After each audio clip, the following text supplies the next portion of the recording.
राधे, किसकी राह देख रही हो? मैं तो तुम्हारी राह देख रही थी कान्हा। अच्छा, पहले कभी ना आई मेरी याद तुम्हें? कान्हा, तुम्हारे बिना सारा वृंदावन सुना सुना लगता है। अच्छा, तभी तो मेरा रंग चढ़ा है तुम्हारे ऊपर।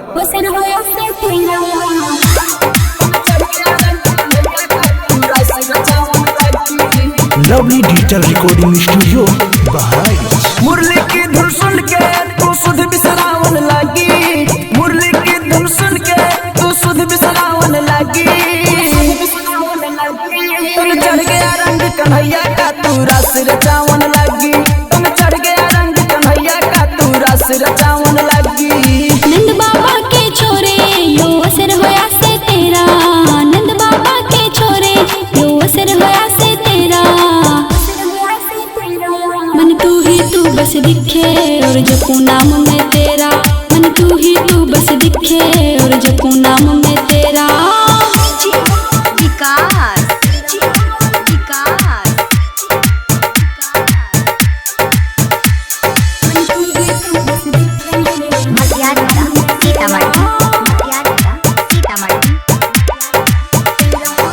किसका तुमने नाम लिखाया दिल के कोरे कागज पे?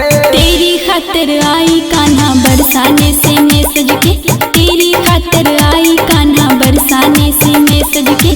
फुर्सत ना से राधा मन ने मेरे काम से, सुन चली मेरी सास चले हाँ इब तो तेरे नाम पे, सुन चली मेरी सास चले हाँ इब तो तेरे नाम पे। तू नखरे दिखाया करती इब प्यार जतावन लगी, तू नखरे दिखाया करती इब प्यार जतावन लगी।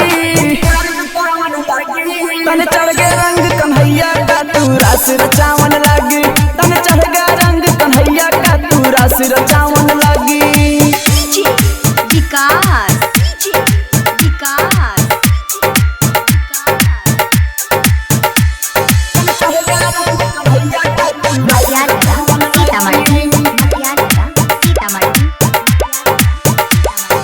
बरसाने में श्याम मेरे में तेरी याद में जागया थी। तू पहले मन रिझाती थी और नखरे दिखाया करती थी, तू पहले मन रिझाती थी और नखरे दिखाया करती थी। मोहन प्यारे तन्ने में दिल जान से चावन लागी, रे झूठ न बोले राधा तने मुरली भावन लगी, रे झूठ न बोले राधा तने मुरली भावन लगी।